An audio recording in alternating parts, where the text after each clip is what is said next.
నమస్కారం దేవుళ్ళు. నేను మీ మురళీకృష్ణ, ఎన్ఎస్ మురళీకృష్ణ, మన యూట్యూబ్ ఛానల్ పేరు. మనం ఇప్పుడు ఉన్నది బెంగళూరులోనే దొడ్డ బసవన్న దేవస్థానం. దొడ్డ బసవన్న అంటే పెద్ద బసవన్న అని అర్థము. నందీశ్వరుడు, ఫుల్ టెంపుల్ రోడ్ అంటారు. హనుమత్ నగర్కి అటాచ్లో ఉంటుంది. ఇక్కడ ఈ దేవస్థానం వచ్చి చాలా విశిష్టత కలిగిన దేవస్థానం. ఇక్కడ పక్కలోనే పెద్ద గణపతి దేవస్థానం ఉంది. రండి చూద్దామండి ఈ దేవస్థానాన్ని. లోపలికైతే వీడియో చేయడానికి అనుమతి లేదు, కానీ బయట నుండి అయితే ఈ బసవన్నని అయితే చూపించవచ్చు. గణపతిని కూడా బయట నుంచినే చూపించవచ్చు. లోపల వరకు మనకి ఎంట్రీ లేదు, వీడియో చేయడానికి వీలు లేదు. ఇక్కడ రండి చూపిస్తాను. ఈ దొడ్డ గణపతి దేవస్థానం బెంగళూరులో ఉన్న ఈ దొడ్డ గణపతి ప్రకృతి ఒడిలో ఒదిగిపోయి ఉంటాడు. దేశంలోనే ప్రత్యేకమైన దేవస్థానం. గోపురంలో పంచ కలశాలని ఉంచారు. గోపురం చుట్టూ వివిధ రంగులలో విగ్రహాలను మలిచినారు. కెంపేగౌడరు 500 సంవత్సరాల కిందట ఈ దేవస్థానాన్ని నిర్మించినట్టుగా ఆధారాలు ఉన్నాయి. ఇప్పుడు మనం చూస్తున్నాం కదా, ఈ రోడ్డు అంతాను చెనిక్కాయల పరసతో జనాలతో కిటకిటలాడుతూ ఉంటుందన్నమాట. ప్రతి సంవత్సరము కార్తీక మాసంలో లాస్ట్ సోమవారము ఈ చెనిక్కాయల పరస ఈ దేవస్థానం దగ్గర నడుస్తుంది. అంగరంగ వైభవంగా నడుస్తుంది. లక్షాంతర జనాలు ఒక వారం రోజుల్లో దర్శించుకుంటారని ఒక అంచనా.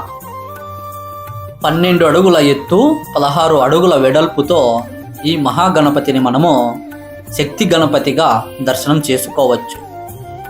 కెంపేగౌడరు ఈ స్థలానికి విహారయాత్రకని వచ్చినప్పుడు ఈ స్థలంలో ప్రజలు ఈ గణపతిని పూజించడం చూసి ప్రజల కోసం ఇక్కడ దేవస్థానాన్ని నిర్మించినారంట కెంపేగౌడరు. ఈ శక్తి గణపతికి 100 కేజీల వెన్నతో అలంకారాన్ని చేస్తారంట. వారంలో 2 సార్లు వెన్నతో అలంకారం చేస్తారని చెప్పినారు. ఇక్కడ మనం నాగదేవతలను కూడా దర్శనం చేసుకోవచ్చు. ఈ గణపతి దేవాలయంలోకి అడుగు పెట్టుతున్నట్టుగానే ఈ శక్తి గణపతిని చూసి భక్తులు పరవశించిపోతుంటారు భక్తితో. ఈ శక్తి గణపతి ఏకశిలామూర్తి. ఈ గణపతిని శక్తి గణపతిగా పూజిస్తారు. ఈ గణపతి తొండము ఓంకారాన్ని పోలి ఉంటుంది. ఈ గణపతి తొండము ఎడమ వైపుకి తిరిగి ఉంటుంది. ఇలా ఎడమ వైపుకి తొండం తిరిగి ఉంటే ఆ మహాగణపతిని వామముఖి గణపతి అని పిలుస్తారంట. చంద్రుడి శక్తి ఎడమ వైపుకి వెళుతుందంట. అది సహనం, ఓర్పు, ప్రశాంతతని ప్రసాదిస్తుందని అర్థం. అందుకే ఇళ్లల్లో ఎడమ వైపుకి తిరిగి ఉంటుంది కదా తొండము, అలాంటి గణపతిని ఇళ్లల్లో పెట్టి పూజిస్తారు. సరే, మనం ఇప్పుడు దొడ్డ బసవన్న దేవస్థానానికి వెళదామండి. ఈ ఊరికి సుంకేనహల్లి అని పేరు. ఆ పేరునే మర్చిపోయినారు జనాలు. ఇప్పుడు పిలిచే పేరు బసవన గుడి అని పేరు. బుల్ టెంపుల్ రోడ్ అని పిలుస్తారు. ఈ స్థలంలోనే వృషభావతి నది పుట్టిందంట బసవన్న కాళ్ళ కింద. ఈ దేవస్థానం విజయనగర సామ్రాజ్యం కాలంలో కట్టించినదిగా చెప్పుతారు. ఒకానొక కాలంలో ఇక్కడ ఉన్న స్థలంలోనే చెనిక్కాయలని పండించేవారంట రైతులు. అప్పుడు ఇక్కడ ఉన్న బసవన్న ప్రతిరోజు పంటని తినేసి వెళ్ళేదట. అది చూసిన కొంతమంది రైతులు ఆ బసవన్నని వెంటపడి కొట్టడం మొదలుపెట్టినారంట. ఈ స్థలంలోకి వస్తున్నట్టుగానే ఆ బసవన్న మాయమైపోతుందంట. అప్పటి నుండి ఆ రైతుల పొలాలు పంట పండడమే తక్కువైపోతుందంట. ఎందుకంటే ఆ బసవన్నని కొట్టింటారు కదా, అందువల్ల. అప్పుడు ఆ రైతులకు ఏమి జరుగుతోంది అనేది కూడా తెలియకపోవడంతో వారు కొంతమంది కలిసి శాస్త్రం అడగడానికి వెళుతారనమాట. ఇక్కడ చూడండి, మేడి చెట్టు. మేడి పండు చూడు మేలిమై ఉండును, పొట్ట విప్పి చూడు పురుగులుండు, పిరికివాని మదిని బింకమీలగురా, విశ్వదాభిరామ వినురవేమ. ఎప్పుడో చదువుకున్న చదువు చిన్నప్పుడు ఇప్పుడు మంచుకొచ్చి ఈ మేడి చెట్టుని చూసి పద్యం వచ్చింది. ఈ పద్యం తాత్పర్యం తెలిసే ఉంటుంది. అంటే నాకు ఈ మేడి చెట్టుని చూసే నాకు ఆ పద్యం వచ్చింది, కానీ దాని తాత్పర్యం కూడా నాకు కొంచెం జ్ఞాపకం ఉన్నట్టుగా అనిపిస్తుంది.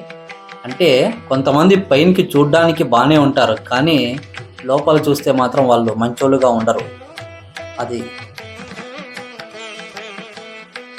చూడండి, ఇక్కడ ఒక చెట్టు వేరే చెట్టులో ఇంకో చెట్టు పుట్టింది. ఇక్కడ చూద్దామండి. చూడండి, ఈ చెట్టు వచ్చి మేము చుంకేసుల చెట్టు అంటాం అనిపిస్తాం. చూడండి, ఆ ఆకులు చూపిస్తాం. ఈ చెట్టు చుంకేసుల చెట్టు, కానీ ఈ చెట్టులో ఈ చెట్టు చూడండి వేరే చెట్టు అదో ఇక్కడ పుట్టింది. అందులో విత్తనము ఏమో పక్షులు వచ్చి విత్తనం ఏమో వేసి ఉంటాయి, అందువల్ల ఇక్కడ చెట్టు వచ్చేసింది. ఈ చెట్టులో నుంచి ఇంకో చెట్టు వచ్చింది. ఈ పెద్ద మాను చెట్టు అనే దానికన్నా మాను అనవచ్చు. ఈ మానులో ఈ చెట్టు వచ్చింది చిన్నగా. ఇక్కడ బిలపత్రి చెట్టు చూడండి, మారేడు అంటాం కదా, మారేడు దళం ఆ చెట్టు ఇది. మేము అనంతపురంలో మేము బిలపత్రి చెట్టు అంటాము. చూడండి, చాలామంది మారేడు అంటారు. ఈ దేవస్థానం ముందరే మనకి పంచలోహాలతో చేసినటువంటి విగ్రహాలని మనం చూడవచ్చు. ఈ పంచలోహాలతో చేసినటువంటి చూడండి శంకులోనే చాముండేశ్వరి దేవి చూడండి ఎంత బాగుందో, అద్భుతంగా ఉంది. ఇక్కడ సూర్య భగవానుడు, మళ్ళీ ఇంకా విష్ణువు. ಹೇಳ್ತಾರೆ ಇದು ಲಾವಂಚ ಬೇರು, ಲಾವಂಚ ಅದೇ ಲಾವಂಚ ಬೇರು. ಓಕೆ, ಇದು ಹೇಳ್ತಾರೆ. ಇದು ಹೋಮ ಹವನಕ್ಕೆಲ್ಲವ ಯೂಸ್ ಮಾಡ್ತಾರೆ. ಮತ್ತೆ ಇದು ಬರುತ್ತಲ್ಲ ಸಾಮ್ರಾಣಿ, ಅದಕ್ಕೆ ಇದನ್ನ ಚೂರ್ ಮಾಡಿ ಅದ್ರಲ್ಲಿ ಹಾಕಿ ಅದು ಹಾಕಿದ್ರೆ ಸುಗಂಧ ಪರಿಮಳ ಬರುತ್ತೆ.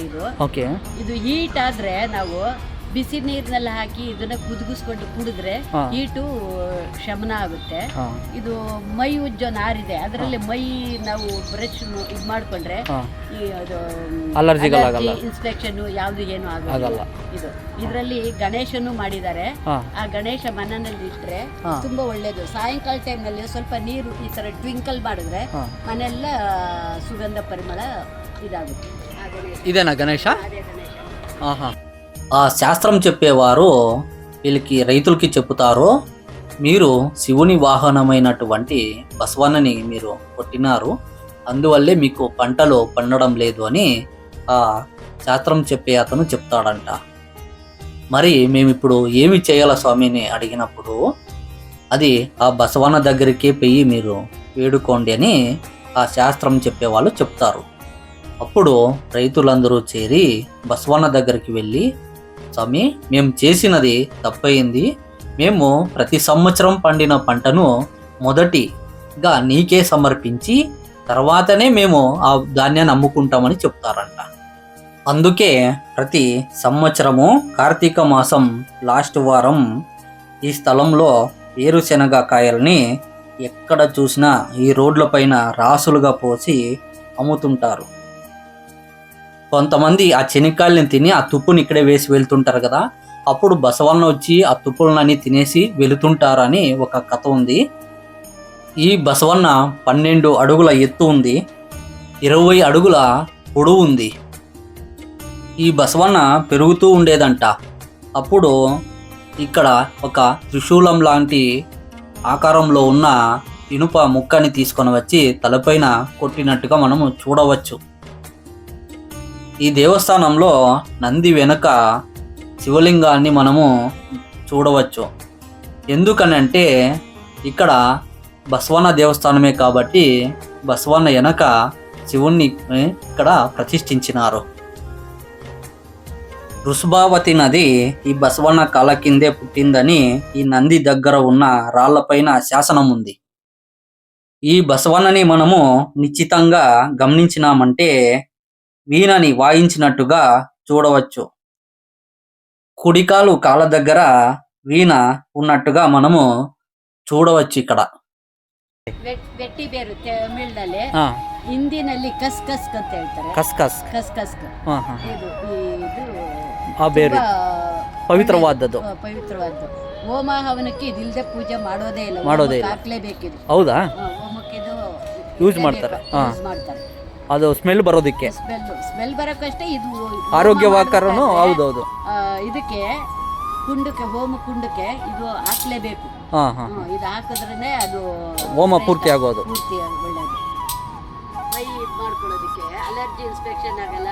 ಹಾಂ ಹಾಂ ಹಾಂ, ತುರಿ ಇದು ಎಲ್ಲ ಇದ್ರೆ ಎಲ್ಲ ಇದಾಗುತ್ತೆ. ಈ ಬೇರ್ ಮೇಲೆ అಷ್ಟು సత్వ ఇರುತ್ತೆ. చూడండి, ఈ బ్రష్ తీసుకొని ఎవరైనా కానీ లావంచ వేర్ అంట. ఇది తెలుగులో ఏమంటారో తెలుగಲ್ಲಿ ಏನಂತಾರೆ? తెలుగಲ್ಲಿ వెట్టి వేరా. చూడండి, దీన్ని వెట్టు వేరు అంటారు, వెట్టి వేరు అంటారంట తెలుగులో. దీన్ని తీసుకొని ఎవరికన్నా అలర్జీ ఉన్న వాళ్ళు స్నానం చేసేటప్పుడు దీన్ని తీసుకొని రుద్దితే ఈ స్కిన్ అలర్జీలు పోతాయంట. చూడండి, ఇది చాలా హీట్ ఉన్న వాళ్ళకి దీన్ని నీళ్ళకేసి బాగా ఉడికించేసి ఆ నీళ్ళని తాగితే వాళ్ళకి ఉపశమనం కలుగుతుందంట. అంటే హీట్ తక్కువైతుందంట. చూడండి, ఎంతమైంది? ಎಷ್ಟು? 40. చూడండి, 40 రూపాయలంట ఇది. సామ్రాడిಗೆ ಮನೆ ನಡಿಗೆ ಹಾಕಿದ್ರೆ ಮನೆಯೆಲ್ಲ ಸುಗಂಧ ಪರಿಮಳ, ಮನೆ ಹೌದಾ? ಸ್ಮೆಲ್ ವస్తుంది. ಹೌದೌದು. ಇದು ಎಣ್ಣೆಗೂ, ಎಳ್ಳೆಣ್ಣೆ, ಕೊಬ್ಬರಿ ಎಣ್ಣೆ, ಇದಕ್ಕೆಲ್ಲನೂ ಈ ಬೇರು, ಆಮೇಲೆ ಇದು ಇದ್ರ ಬೇರು ಯಾವ್ದಾದ್ರು. ఈ దేవస్థానం చాలా పురాతనమైనది కాబట్టి దేవస్థానం లోపలంతాను గర్భగుడిలో అంతా చిన్నగా రెడీ చేస్తున్నారు. అంతా అంటే రిపేర్ చేస్తున్నారు. ఎక్కడెక్కడ పోయి ఉంటే అక్కడంతాను సిమెంట్ అంతా వేసి లైట్గా రెడీ చేస్తున్నారు. ఇంతటితో ఈ వీడియోని నేను ముగిస్తున్నాను. ఈ వీడియో మీకు ఇష్టమైనట్లయితే ప్లీజ్ సబ్స్క్రైబ్ చేయండి, షేర్ చేయండి, కామెంట్ చేయండి. ఇట్లు మీ మురళీకృష్ణ, ఎన్ఎస్ మురళీకృష్ణ మన యూట్యూబ్ ఛానల్ పేరు. ఎన్ఎస్ అంటే నాగసముద్రం అని అర్థము. నాగసముద్రం మా ఊరు పేరు. మా ఊరు పేరులోనే నేను నా యూట్యూబ్ ఛానల్ని నేను నడుపుతున్నాను. నమస్కారం అండి.